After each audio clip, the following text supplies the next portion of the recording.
Party के वरिष्ठ नेता, हमारे प्यारे कार्यकर्ता, भाइयों और बहनों, प्रेस के हमारे मित्रों, आप सबका यहाँ बहुत बहुत स्वागत। आज बसवना जी की जयंती है। आज हम उनकी कर्मभूमि में, जन्मभूमि में हैं और आपने हमारा इतना अच्छा स्वागत किया, इसके लिए सबको बहुत बहुत धन्यवाद। आज सुबह मैं बसवना जी की समाधि गया और वहां पर जो उनकी जिंदगी के काम थे उनको देखने को मिला। कुछ ही दिनों में कर्नाटक में चुनाव आ रहा है और हमें याद रखना चाहिए कि जो लोकतंत्र का आइडिया है, लोकतंत्र की नींव है, वो सबसे पहले बसवना जी ने रखी थी। तो चाहे लोकसभा, राज्यसभा हो, चाहे हमारा कॉन्स्टिट्यूशन हो, या हमारे देश में जो लोकतंत्र का सिस्टम है, उसकी नींव बसवना जी की सोच ने रखी थी। और उनकी सोच थी कि समाज में भाईचारा हो, सबकी इज्जत हो, सबकी आवाज सुनाई दे। उनकी सोच थी कि हर व्यक्ति जरूरी होता है, चाहे वो अमीर हो, गरीब हो, किसी भी धर्म का हो, किसी भी जात का हो, सब लोग जरूरी। और बसवना जी ने कहा था, डरो मत, सच्चाई बोलो और डरो मत, कुछ भी हो जाए डरो मत। और आज अगर हम देखें तो बीजेपी और आरएसएस की विचारधारा देश में नफरत, हिंसा का माहौल बना रही है। प्रधानमंत्री जी और बीजेपी के नेता बसवा जी की बात करते हैं, मगर फिर बसवा जी ने जो कहा था वो नहीं करते। बसवना जी ने कहा था कि समाज में जो कमजोर लोग हैं उनकी मदद करनी चाहिए। बसवना जी ने ये नहीं कहा था कि अरबपतियों की मदद करो। बसवना जी ने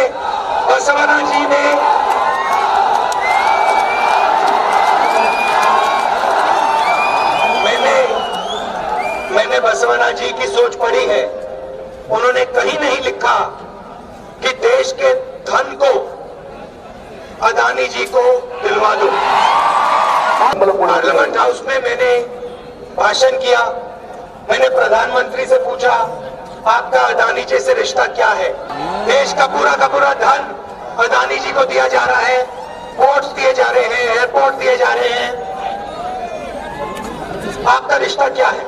LIC का पैसा अदानी जी को दिया जा रहा है, क्यों दिया जा रहा है? पहले पार्लियामेंट में मेरा माइक ऑफ कर दिया, मगर उससे बात नहीं बनी। मेरे भाषण को मिटा दिया पार्लियामेंट के रिकॉर्ड से, फिर अंत में मुझे लोकसभा से निकाल दिया। अगर ये सोचते हैं कि सच्चाई सिर्फ लोकसभा में बोली जाती है, सच्चाई तो कहीं भी बोली जा सकती है, सच्चाई तो यहाँ भी बोली जा सकती है। तो बसवना जी ने कहा क्या था, मैं आपको बताता हूँ। उन्होंने कहा था कि जो कमजोर लोग हैं, सरकार को उनके लिए काम करना चाहिए और हर व्यक्ति को बड़ा से बड़ा सपना देखने का हक है।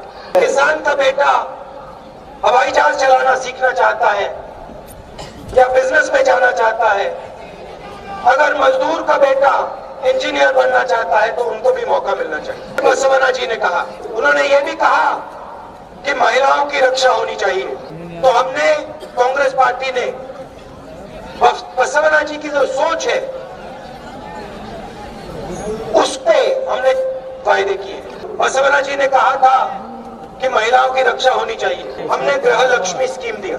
सरकार आने के बाद 2000 रुपए हर महीने हर महिला को कांग्रेस पार्टी देगी। 200 यूनिट बिजली मुफ्त में हर महीने हर परिवार को। अन्नभाग्य स्कीम 10 kg हर महीने चावल हर परिवार के मेंबर को। और शायद सबसे जरूरी, युवा निधि 3000 रुपए महीने हर ग्रेजुएट को और 1500 रुपए जिनको डिप्लोमा मिला है उनको हर महीने। तो एक तरफ हमने जो वायदे किए हैं बसवना जी की सोच के वायदे किए। अब मैंने बसवना जी की सोच पढ़ी है, किताबें पढ़ी हैं, और उनमें मैंने बहुत ढूंढा, कोशिश की कि उनकी किताब में, उनकी सोच में कहीं 40% कमीशन लेने की बात हो।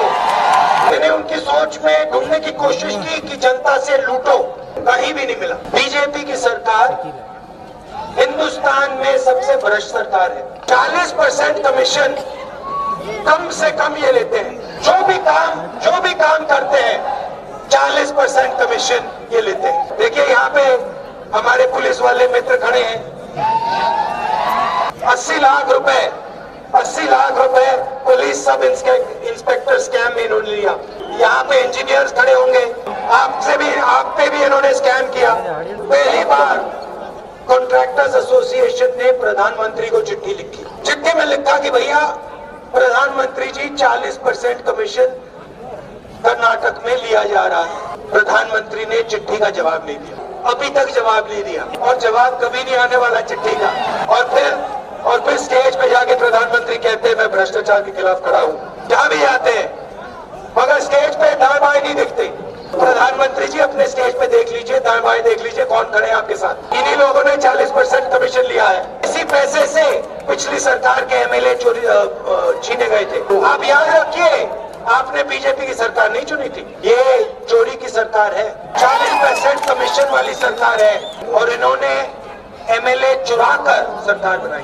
प्रधानमंत्री जी जरा कर्नाटक को बताइए, ये जो एमएलए खरीदे गए, इनको खरीदने का पैसा कहां से आया? गोवा में खरीदे गए, मध्य प्रदेश में खरीदे गए, कर्नाटक में खरीदे गए, नॉर्थ ईस्ट में खरीदे गए, ये पैसा कहां से आता है?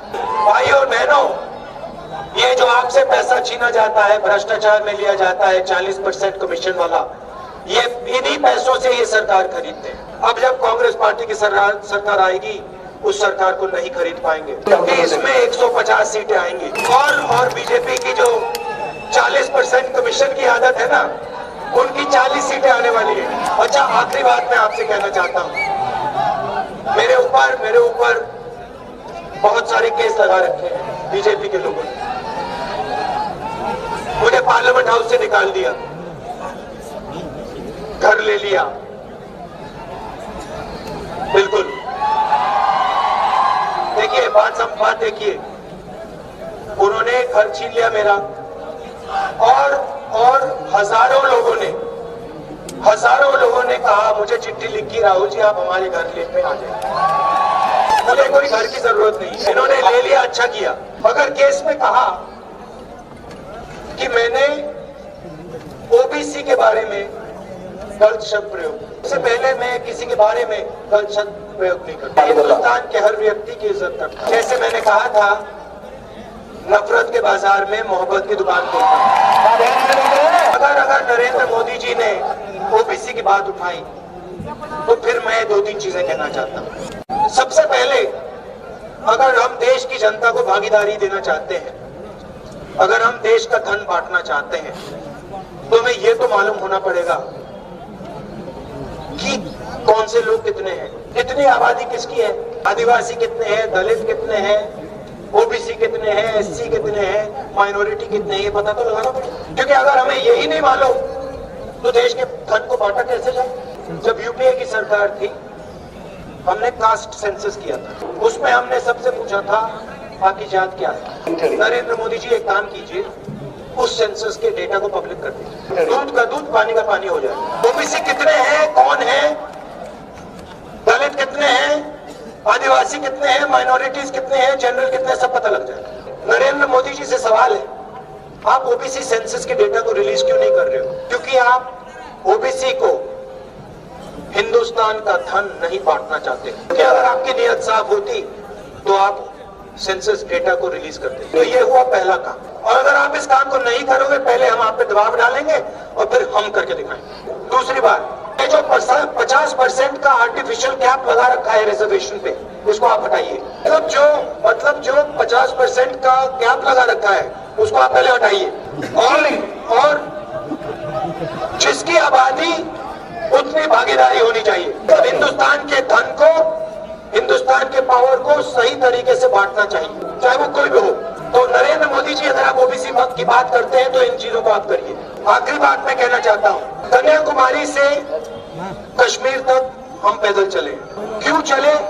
हिंदुस्तान को जोड़ने के लिए, नफरत मिटाने के लिए।